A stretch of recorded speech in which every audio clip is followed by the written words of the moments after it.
Здравствуйте! Я рада вновь приветствовать в залах Государственного музея изобразительных искусств имени Александра Сергеевича Пушкина историка-медиевиста, научного сотрудника Центра визуальных исследований Средневековья и нового времени РГГУ Михаила Майзульса. Здравствуйте! И сегодня в рамках завершающей беседы нашего цикла «Знаки и жесты. Как читать средневековое изображение» мы поговорим о заключительном сюжете нашего повествования, о сюжете о поклонении волхвов и обсудим, какие важные аспекты мы можем раскрыть, обращаясь к этому сюжету, имеющему очень длительную изобразительную традицию в искусстве и Средневековья, и искусстве уже нового времени, в которое мы тоже так немножко вторгаемся.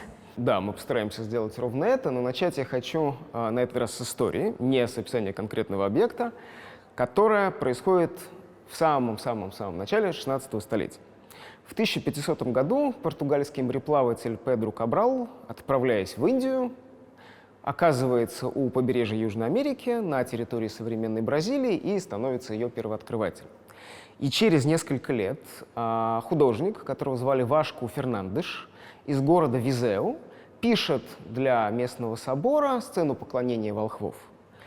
Первый волхв, второй волхв, третий волхв.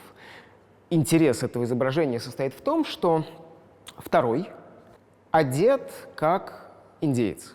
На его голове сложный убор из птичьих перьев, на руках и лодыжках тяжелые золотые украшения, на груди разноцветные бусы, в одной руке длинная стрела или копье, а в другой половинка кокосового ореха, обрамленная серебром.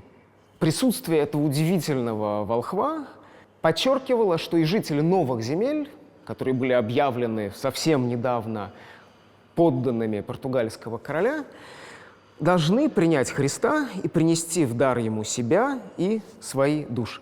У этого образа и подобных изображений, которые создавались, вероятно, в XVI столетии, было важное продолжение. Среди местных клириков возникла идея, клириков-португальцев, в испанских колониях клириков-испанцев, возникла идея о том, что Америка некогда была уже крещена, что когда-то там побывал апостол Фома, а, вероятно, апостол Варфоломей, или один крестил одну часть континента, второй — другую. И в начале 17 столетия Филиппо Гуаман Пома де Айала, потомок знатной инкской семьи, который был крещен и воспитывался испанцами, в своей хронике говорил о том, что державу инков крестил апостол Варфоломей, и, что для нас важно, один из волхвов, которые побывали в Вифлееме, был инком. Поклонение волхвов — это один из сюжетов, с помощью которых европейцы на рубеже Средневековья и Нового времени воображали и описывали географическое устройство мира и место разных народов в истории спасения. Вот в этой перспективе я как раз сегодня и предлагаю обсудить этот сюжет. То есть через призму этого сюжета мы видим, как расширяются представления о различных народах, о неизведанных до этого территориях в контексте великих географических открытий. Именно так. Представление о народах, населяющих мироздание, о месте европейцев среди них, что гораздо более важно, о роли этих новооткрытых, далеких, экзотических народов по отношению к людям Запада, людям христианского мира. Но для того, чтобы все это сделать, надо вернуться чуть-чуть назад к евангельскому тексту и поговорить о самом основном сюжете. Опять же, приведу цитату для того, чтобы вернуться ближе к источнику. Евангелие от Матфея, глава 2. «Когда же Иисус родился в Вифлееме Иудейском, во дни царя Ирода, пришли в Иерусалим волхвы с востока и говорят: „Где родившийся царь Иудейский? Ибо мы видели звезду его на востоке и пришли поклониться ему“». Услышав это, Ирод царь, прекращая временно цитату, персонаж чрезвычайно значимый для всех представлений о детстве Иисуса и для цикла волхвов в том числе, встревожился, и весь Иерусалим с ним. Тогда Ирод, тайно призвав волхвов, выведал от них время появления звезды и, послав их в Вифлеем, сказал: «Пойдите, тщательно разведайте о младенце, и когда найдете, известите меня, чтобы и мне пойти поклониться ему». Они, выслушав царя, пошли, и се звезда, которую видели они на востоке, шла перед ними, как, наконец, пришла и остановилась над местом, где был младенец. Увидев же звезду, они возрадовались радостью весьма великую, войдя в дом, увидели младенца с Марией, матерью его, и, пав, поклонились ему. и, открыв сокровища свои, принесли ему дары – золото, ладан и смирн. Все элементы этого рассказа переходят со временем в изобразительную традицию и становятся фундаментом, на котором художники, скульпторы, создатели мозаик, создатели витражей домысливают этот сюжет. В напоминание об этом событии приходе 3 волхвов из далеких земель с востока к младенцу Иисусу для того, чтобы ему поклониться, для того, чтобы признать его мессией, для того, чтобы принести ему эти 3 дара – золото, ладан и смирну. В напоминание об этом великом событии был установлен праздник, который называют Богоявлением или Эпифанией. Главная линия толкования этого события состояла в том, что в лице 3 волхвов, представлявших, как повторяли в Средневековье многие авторы, 3 известные тогда стороны света – Европу, Азию и Африку, все народы Земли склонились перед Царем Небесным. 15-16 века – это эпоха, когда португальцы, испанцы начинают исследовать Африку, привозить оттуда рабов. Исследование в эту эпоху неразрывно связано с колонизацией и с эксплуатацией местных ресурсов, и в том числе эксплуатацией людей. Они огибают, португальцы, мыс Доброй Надежды, находят морской путь в Индию, вожделенное пространство несметных богатств, о котором европейцы мечтали на протяжении столетий, а испанцы в поисках той же Индии находят путь в Новый Свет и начинают его завоевание. Иконография волхвов, посланцев далеких земель, превращается в эту эпоху в поле для экспериментов. Экспериментов с фантастическим, экспериментов с экзотическим, экспериментов с тем, как представить странность и роскошь выходцев с Востока, а как мы видели на примере изображения волхва-индейца, не только оттуда. И все это отчасти видно по изображению, которое хранится в Государственном музее изобразительных искусств имени Пушкина. Это фрагменты несохранившейся алтарной панели, созданной в XVI веке немецким мастером, известным как мастер ландеронского диптиха. И он представляет Деву Марию, держащую на коленях младенца Христа, и 3 волхвов, которые к нему приходят. Вот. Об этом образе и о том, как в Германии XVI века и в целом в Европе XVI столетия изображали самого странного и экзотичного из волхвов, я и хочу как раз рассказать.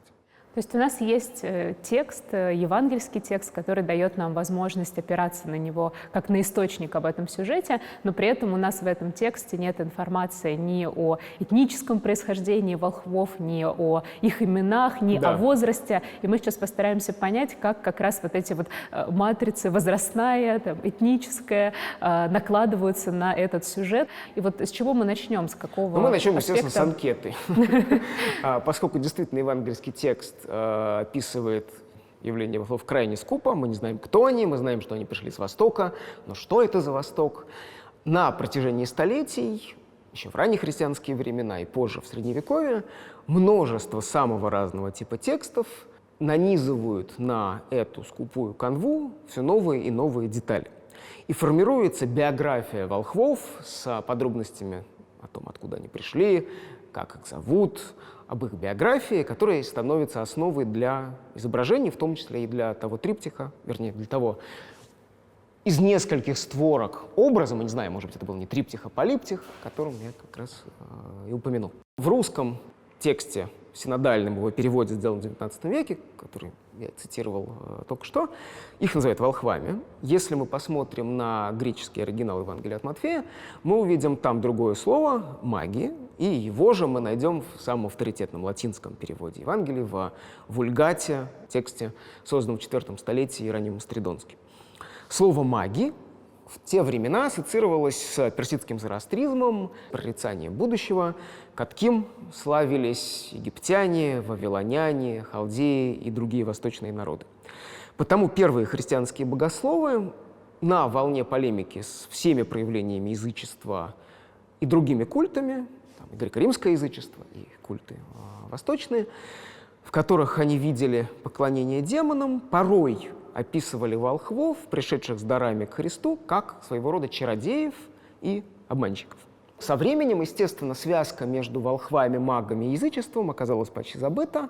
Волхвов начали почитать как благочестивых мудрецов, которых вовсе не стоило путать с колдунами на службе у демонов. Например, в XII столетии парижский богослов Петр Каместер, или Едок в переводе, объяснял, что волхвы, маги, были названы так из величия их мудрости. Ну, большой великий на латыни магнус, величие из-за магнитюдине, как сказано в его тексте. Ну, обсудив само происхождение этого слова, давайте постараемся получше понять, кто же такие были эти волхвы, сколько их было, ведь изначальный текст не дает нам информации даже об этом, как складывается вот это классическое представление о 3 волхвах, о разнице их возрастов, происхождения и так далее. Да, эта история тоже важна. В евангельском тексте мы из него не узнаем, сколько их было. Если мы взглянем на любое средневековое изображение этого сюжета, оказывается, что их 3. И эта идея возникла на основе того, что в евангельском тексте упоминается 3 дара. Золото, ладан, смирно, 3 дара, 3 волхва.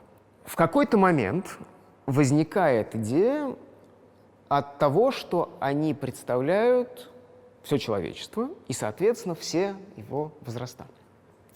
Что первый из них был старцем, что второй средних лет и третий юноша. И иконография эту мысль тоже довольно рано начинает отражать.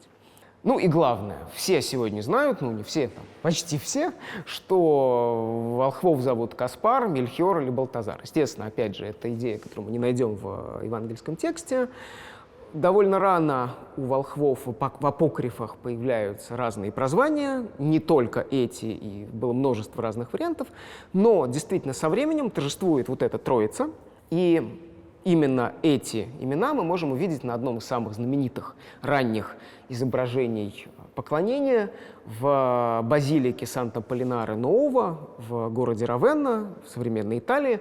Прекрасная мозаика, созданная в VI столетии, где на сияющем золотом фоне по ярко-зеленой траве в сторону младенца идут 3 господ, одетых в красные фригийские колпаки, привычный в римском искусстве и в римской жизни символ Востока, пространство, откуда они пришли, и над ними подписаны вот эти как раз 3 имени: Каспар, Мельхиор, Балтазар. В какой-то момент в западной иконографии фригийские колпаки, остроконечные шапки и другие атрибуты их восточного происхождения уступают место новому господствующему атрибуту, новому типу головному убору — королевской короне. Откуда она берется? Тут опять мы отталкиваемся не от самого евангельского текста, там ничего про их монарший статус не сказано. Тут, как часто бывало, важно соотнесение Нового Завета с Заветом Ветхим и чтение евангельских событий через призму ветхозаветных пророчеств. Еще один раннехристианский богослов, Тертуллиан, родившийся в II веке, умерший в III, он соотносил приход волхвов в Вифлеем с строками 71-го псалма, процитирую: «Цари Тарсиса и островов поднесут ему дань, цари Аравии и Савы принесут дары, и поклоняются ему все цари, все народы будут служить ему, ибо он избавит нищего, вопиющего и угнетенного, у которого нет помощника».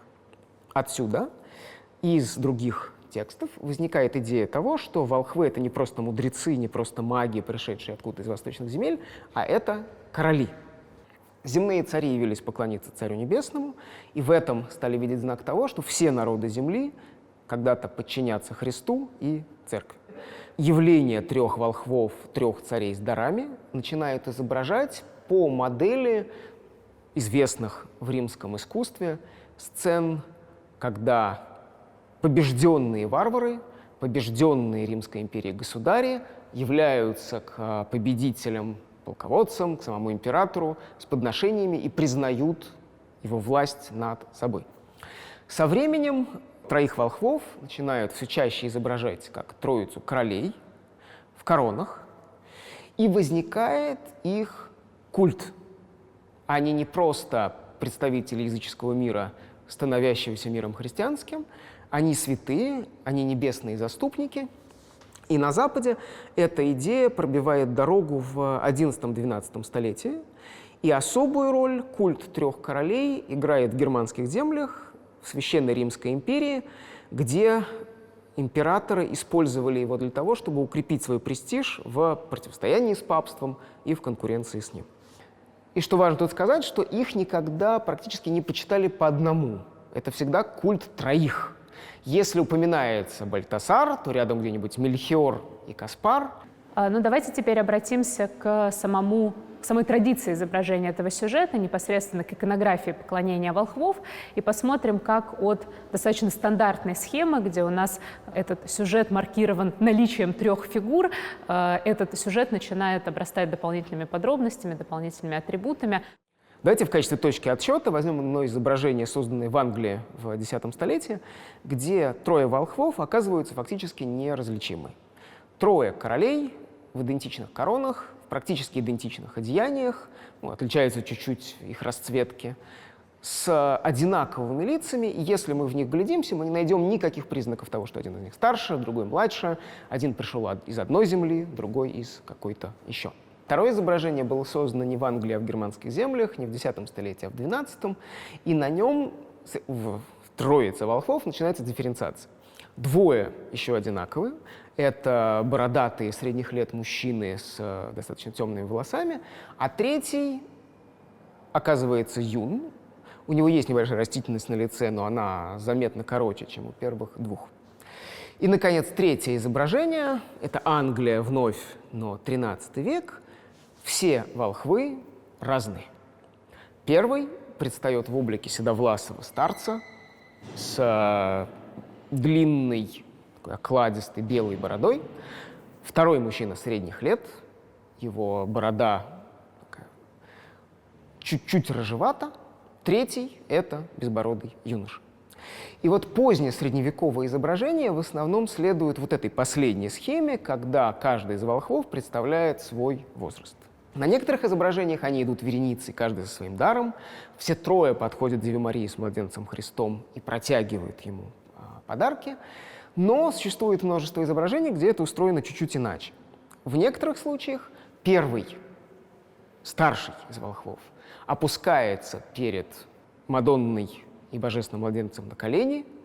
Его корона или его роскошная шляпа оказывается на земле в знак почтения. Он протягивает Христу свой дар, а 2 волхва стоят чуть-чуть в сторонке и смотрят на эту сцену. В других случаях первые 2 волхва стоят рядом с Христом и Девой Марией, а 3, обычно самый юный, держится чуть-чуть в стороне, и возникают изображения и на севере, и в Италии, где он заметно отличается от них не только своим юным возрастом и отсутствием длинной или такой скромно-аккуратной подстриженной бородки, но и своим одеянием. Он одет намного богаче, иногда стройнее, чем первые 2 волхва, и держится чуть-чуть в стороне. И вот эта деталь, которая в дальнейшем будет очень важна. Но мы с вами обратили внимание на то, как происходит постепенно вот эта дифференциация с точки зрения возраста, но при этом обратим внимание на то, что во всех примерах, которые мы сейчас обсуждали, все 3 волхвов все-таки белокожие, тогда как начали мы с такого явно экзотизирующего примера, где португальский художник изображает одного из волхвов явно с чертами представителей другого народа. Вот давайте поговорим, как появляется вот это этническое разнообразие среди волхвов. Да, это очень важная история. И с точки зрения судеб этого сюжета в иконографии, в еще большей степени с точки зрения того, как европейцы видели мир вокруг себя, уже в раннем Средневековье возникает, утверждается, возникла она даже раньше, представление о том, что 3 волхва — это представители всех народов, населяющих мироздание, что все они, естественно, потомки 3 сыновей Ноя, а считалось, что у праотца был сын Сим, сын Иофет и сын Хам. Потомки Сима заселяют Азию, потомки Иофета — Европу, а Хама — Африку. Потому 3 волхва, как потомка Хама, заселившего Африку, начинают описывать как темнокожего, как эфиопа. И впервые эта идея звучит в 8 столетии в тексте, который ошибочно приписывали Беде Достопочтенному, англосаксонскому богослову, экзегету, историку. Он писал, процитирую, что третий темный в его латинском тексте «фускус» и бородатый волхв носил имя Бальтасара. Принеся Смирну, он указал на то, что сын человеческий смертен. Вслед за Бедой Достопочтенным эта идея начинает кочевать от одного автора к другому, и в XIV веке Иоанн Хильдесхаймский пишет, наверное, самый влиятельный в позднее Средневековье трактат, посвященный 3 волхвам и их приходу к Христу, «Историю 3 королей», и там Каспара, младшего из волхвов, он называет королем Тарсиса и острова в некой Третьей Индии, где расположена могила апостола Фомы, и величает его черным Эфиопом. Но важно то, что в иконографии волхв-мавр, волхв-эфиоп, волхв с черным лицом появляется намного позже, чем в текстах. В течение многих столетий в списках сочинений Беды Достопочтенного, в других трактатах идея чернокожего волхва бытует, а в изображениях мы ничего такого не найдем. Вероятнее всего, это связано с тем, что в средневековой культуре за черным были закреплены слишком негативные ассоциации. Это цвет тьмы, цвет духовного помрачения, цвет преисподней, что тут явно оказывается значимым.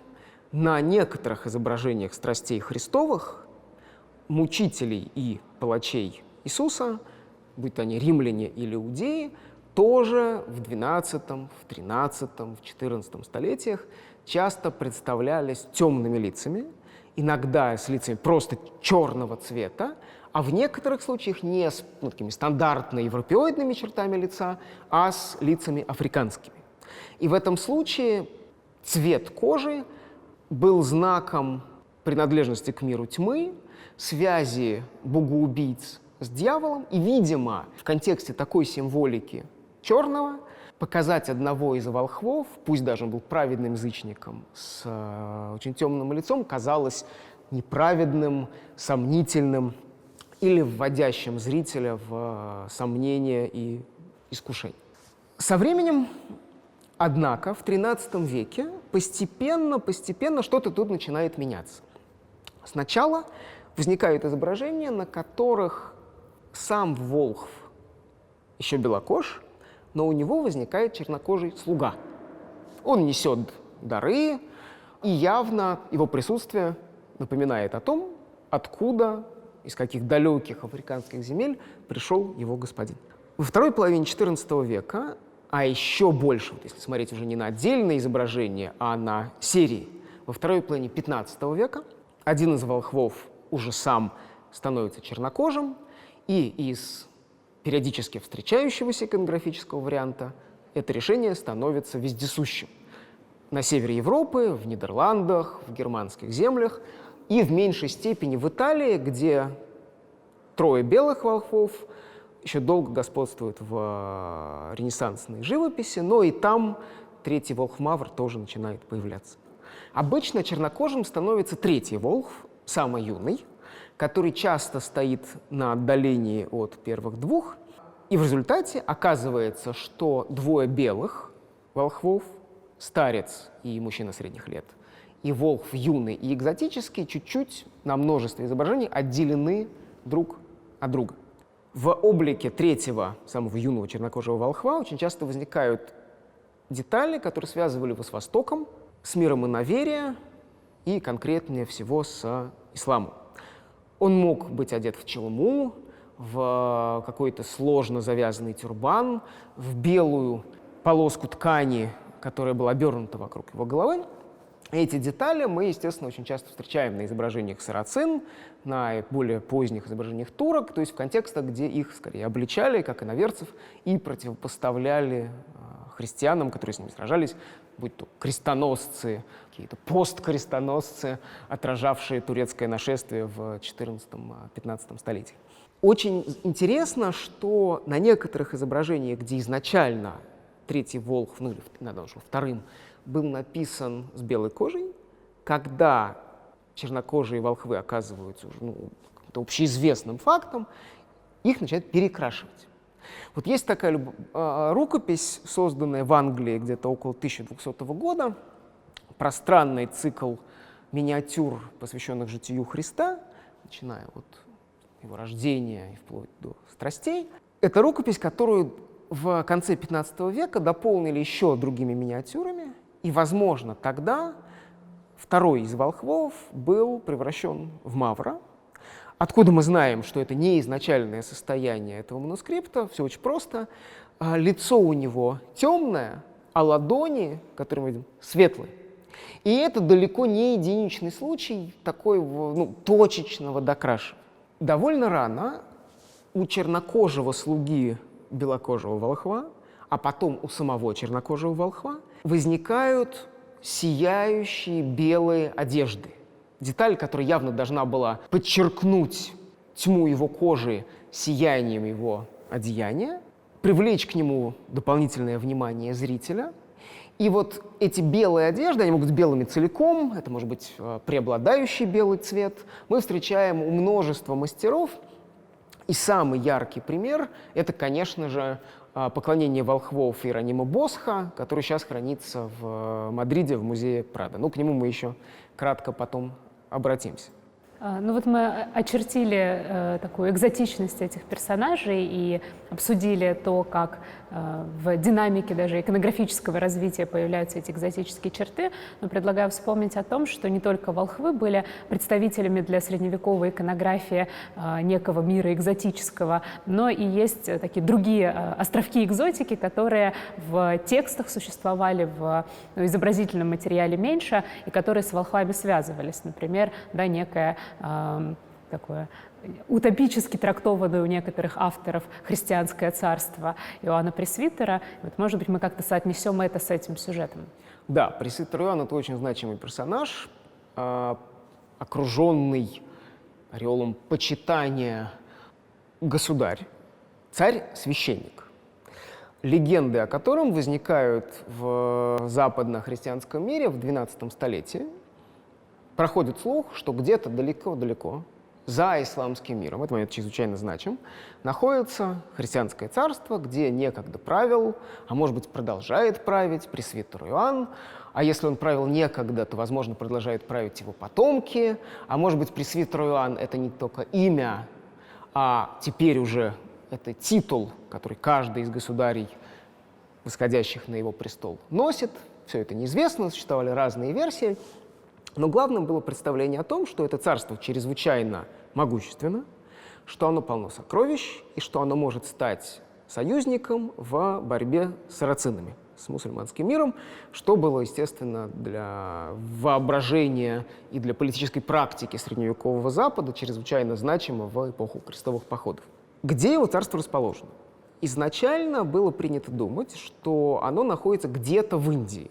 В эпоху крестовых походов Запад мечтал о союзнике, который мог бы ударить по сарацинам с другой стороны и помочь защитить латинские королевства, находившиеся в Святой Земле.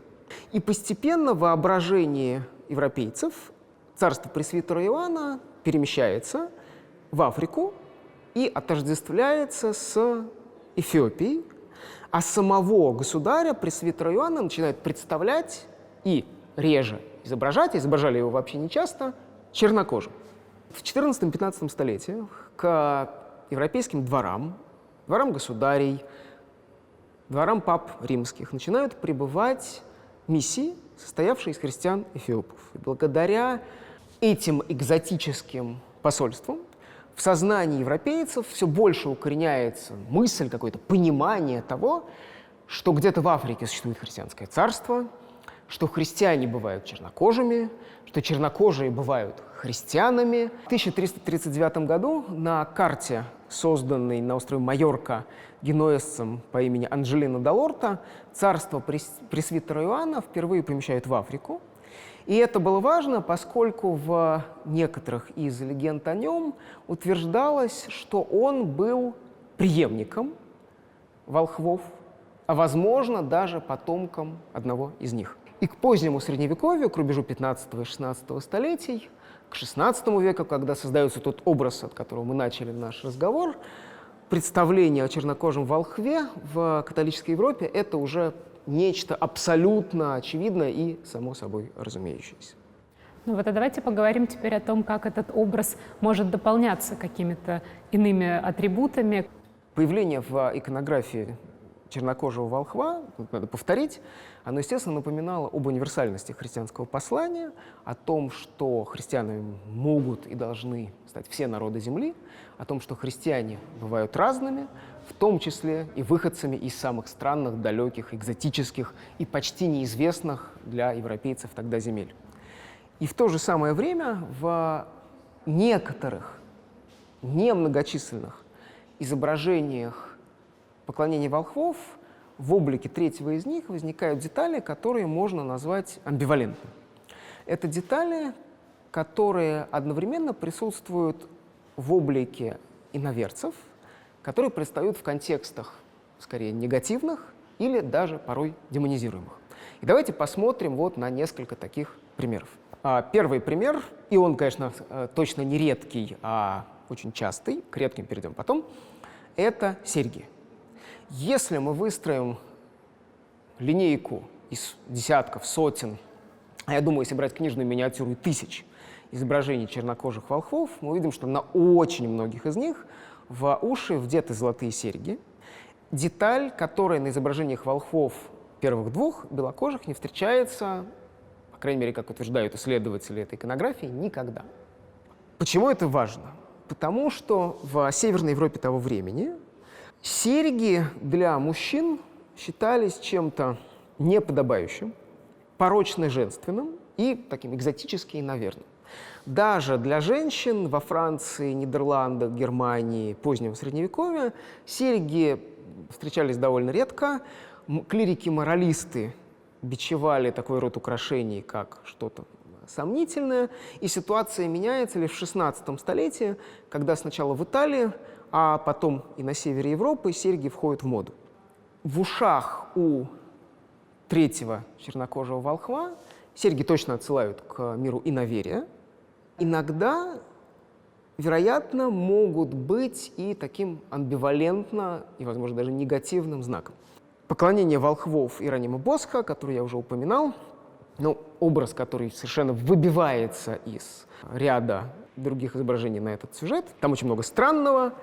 И одна из странностей состоит в том, как выглядит блистательно, прекрасный, одетый в белое третий волхв. У него тоже есть серьга. У Босха и у довольно многих его современников серьги часто появляются уже не в контексте поклонения волхвов, совершенно других сюжетов, у персонажей, чья принадлежность к миру демонического, к миру врагов Спасителя, не вызывает никаких сомнений. Посмотрим на одну из работ Босха «Сей человек», образ, который хранится в Берлине. Там у одного из воинов или каких-то придворных, каких-то чиновников, стоящих рядом с Пилатом, в ухе вдета серьга, и похожие, совсем уже странные серьги появляются на еще более причудливом, чем у настоящего Босха, изображении, созданном кем-то из его подражателей в XVI веке, образ из Гента, несение креста, где Иисуса окружает толпа уродливых, звероподобных мучителей, кто-то из них римлянин, кто-то из них иудей. В некоторых серьги такие длинные, вдеты в уши, у одного из темноликих мерзавцев серьга засунута в подбородок. Мы понимаем, что эта деталь, очень часто ассоциирующаяся с миром зла. Так ли это на изображениях волхвов? Видимо, все-таки нет. Эта деталь однозначно экзотическая, которая может работать и в пространстве таком нейтральном. Чернокожие волхвы, волхвы экзотические, праведники, но все-таки из далеких земель она их никак не демонизирует. И в пространстве негативно-изобличительном, враги Христа, тут для них это уже совершенно непозволительно, и у персонажей со светлой кожей это явный знак демонического. Теперь посмотрим, давайте, на несколько примеров более странных, более тонких, намного более редких, где мастера каким-то образом противопоставляют уже скорее двух первых волхвов третьему или вводят в облик третьего волхва какие-то детали, которые оставляют у нас много вопросов. Зачем они? Но четких ответов мы, к сожалению, дать не можем. Одно из таких изображений, не немецкое, а итальянское, созданное мастером по имени Дефенденте Феррари в начале 16 столетия, где у двух белокожих волхвов, как у Девы Марии, у самого Иисуса, у Иосифа, его приемного отца, над головами есть нимбы, а у последнего чернокожего волхва нимба почему-то нет. Или из Италии перенестись, если в пространство германоязычное, художник, которого звали Ульрих Апт старший, около 1510 года тоже пишет «Поклонение волхвов», где волк чернокожий очень красив, величественен, статен.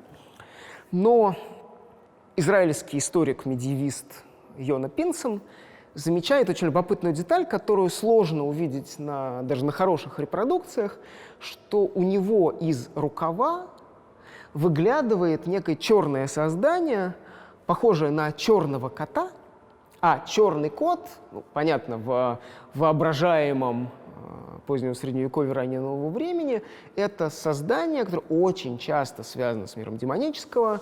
Черный кот как один из атрибутов ведьм, как одна из масок, в которую преображаются демоны, и потому мы не то что вынуждены, но мы можем задать вопрос, что Ульрих Апт-старший хотел сказать о чернокожем волхве, у которого, причем важно, из рукава, то есть выглядывает незаметно, скрыто и не всяким зрителем явно замечаемо присутствует такое создание.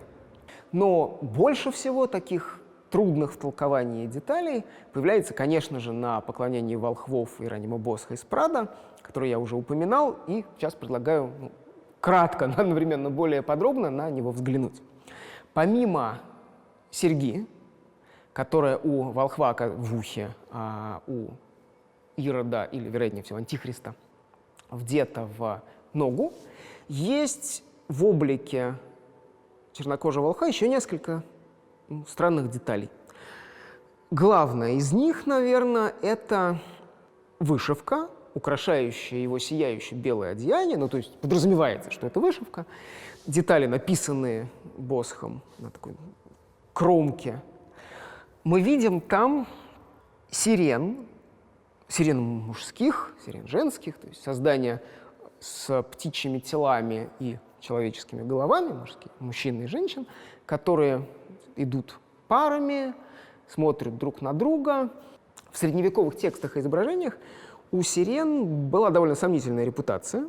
Они довольно часто использовались как олицетворение пороков плоти, распутства, соблазнения. И эти ассоциации были особенно значимы, когда появлялись сирены женские, сирены мужские. Это ровно то, что происходит на вышивке, написанной Босхом у третьего волхва. За спиной этого господина стоит его слуга.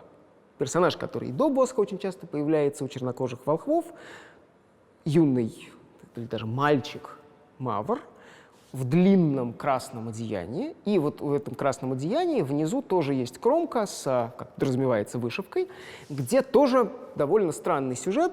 Рыбина на таких коротеньких ножках поедает другую рыбину, а рядом с ней еще одна рыбина, умирающая или тяжело раненая, пронзенная стрелой. К сожалению, что именно хотел сказать Босх, мы можем только предполагать. Существует несколько версий. Одна из них была предложена еще в 50-х годах немецким историком Лотте Брандт-Филипп, а недавно развита замечательным тоже историком-медиевистом Деброй Стрикланд. И они исходят из того, что в поклонении волхвов Иеронима Босха есть двойное дно. На поверхностном, притом абсолютно поверхностном, не в смысле ложном, а лежащем на поверхности всем понятном уровне, это традиционное богоявление. Трое волхвов, трое мудрецов, трое королей с Востока приходят с дарами младенцу Христу и его признают. Но одновременно, по их гипотезе, Босх изображает мир, в котором родился Спаситель, как мир, проникнутый злом, где зло торжествует. И он связывает первое явление Христа с эпохой конца времен, когда явится Антихрист, персонаж, стоящий во вратах хижины.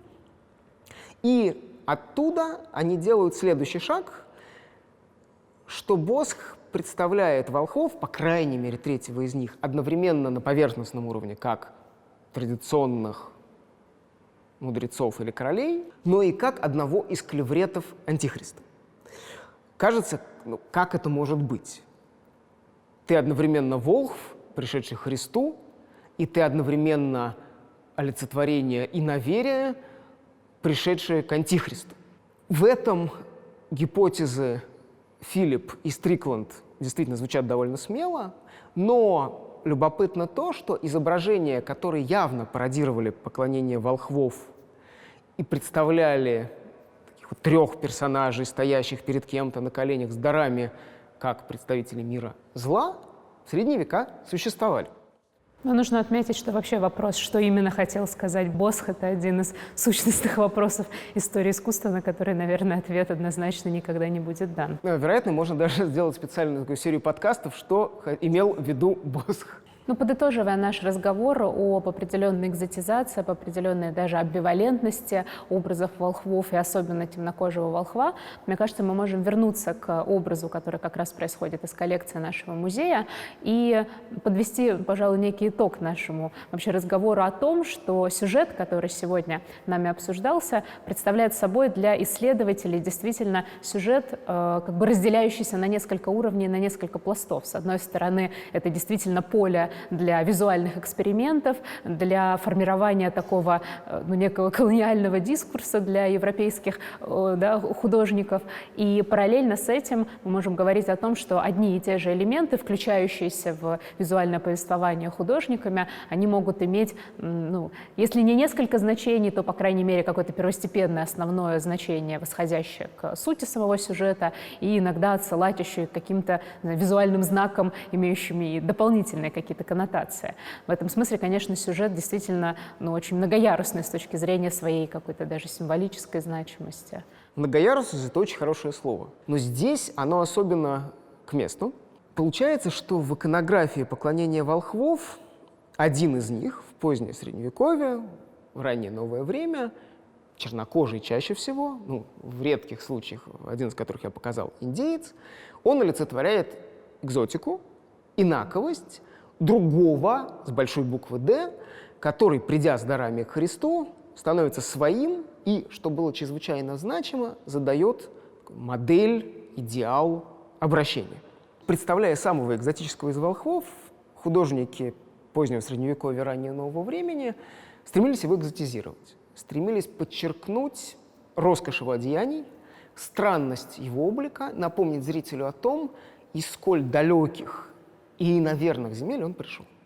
Для того, чтобы это сделать, они переносили на него детали, тюрбаны, длинные халаты, вышитые шелком, белые длинные такие ленты ткани, обернутые вокруг головы, серьги, иногда странные монгольские шапки с высокой тулью и развернутыми вверх полями, которые обычно использовались в поздней средневековой иконографии как атрибуты персонажей негативных и демонизируемых. В первую очередь мучителей и палачей Христа, убийц ранних христианских мучеников, магометан как врагов истинной веры и так далее.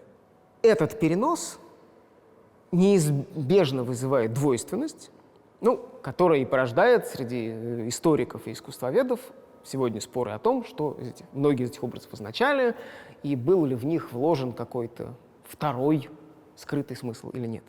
Но вероятно, что и для зрителей того времени многие из этих деталей могли быть столь же амбивалентны. Восток, а потом Африка, безусловно, воспринимались как пространство иноверия, а потому отторгались в воображении, демонизировались, но в то же самое время манили. И потому изображение волхвов с очень богатыми, но странными одеяниями, золотыми серьгами, жемчужными ожерельями, вереница верблюдов, которая шла за ними, а на этих верблюдах стоят сундуки с золотом и прочими дарами младенцу Христу, превратили своего рода визуальную кунсткамеру. И, вероятнее всего, некоторые из такого рода изображений ценили не только за их богословское послание, но и за эти детали сами по себе, на то, что их можно разглядывать, и на то, что они привносят, если это не алтарная панель, аж какой-то другой тип изображения, в дом покупателя мир далекого, экзотического и притягательного. Ну и одновременно никто, само собой, никогда не забывал о роли волхвов как символов обращения. Бескрайний мир иноверия, который открылся перед европейцами в результате исследований, жестоких завоеваний, колонизации каких-то территорий в Азии, на восточном побережье Африки, потом в Новом Свете, воспринимался ими как пространство, которое предстояло крестить. А обращение было одновременно религиозным императивом, ну, об этом повторяли без конца, ну и, конечно же, инструментом завоевания господства. Об этом говорили, конечно же, гораздо реже. Чернокожий волхв с алтарной панели, которая хранится в Музее изобразительных искусств имени Пушкина, и гораздо более редкий волхв-индеец с того изображения, которое я упомянул в самом начале, олицетворяли мечты о человечестве, объединенном под властью римского папы и католических государей. Это мечты, но была естественная реальность. В ней, в эпоху колонизации Нового Света, миссионеры очень часто использовали изображение поклонения волхвов как эталон, как модель, которую они представляли индейцам, того, как следует почитать Христа и как они должны подарить ему всех себя, как волхвы некогда принесли ему дары в Вифлеем. То есть, с одной стороны, это подчеркнутая инаковость, да, которая содержится в этом образе, а с другой стороны, это другой, который становится своим, то есть некий универсальный образ христианского учения, которое объединяет, которое абсолютно различные народы подводит как бы к вот этому единому обществу, объединенному христианской религией. Именно так. То есть получается, что это образ другого как другого, странного, экзотического, и одновременно это другой, который становится своим, поскольку это символ обращения, он приходит к Христу. Это напоминание о том, сколь разнообразно мироздание, сколь разнообразно человечество, и в то же самое время призыв к единообразию, поскольку это человечество, в системе координат художников, которые создавали эти образы, их заказчиков и их зрителей Средневековья и Нового времени, это образы, все-таки призывающие всех обратиться и использовавшиеся в самом практическом материальном смысле этого слова как инструмент проповеди и в каком-то смысле легитимация завоеваний. Вот и получается, что один выбранный нами образ, да, хранящийся в музейной коллекции, один сюжет несет за собой, как и в случае с предыдущими нашими разговорами, несет большое количество разных смыслов. Это и представление средневекового человека в целом о мироздании, о географии того мира, в котором он живет. Это и некая модель общественных отношений, это и, конечно же, различные философские, теологические взгляды, которые стоят за этим сюжетом. И получается, что вот эта многослойность в случае с каждым памятником, который мы разбирали в нашем курсе, она дает возможность через один сюжет, через один памятник выйти на большое количество вопросов, которые дают возможность нам лучше представить, как мыслил средневековый человек. И в этом смысле, мне кажется, очень показательно, что вот этим сюжетом, таким, несколько примиряющим идею своего и другого, идею какого-то близкого и далекого, мы завершаем наш цикл и завершаем наши разговоры. Да, спасибо вам. Спасибо.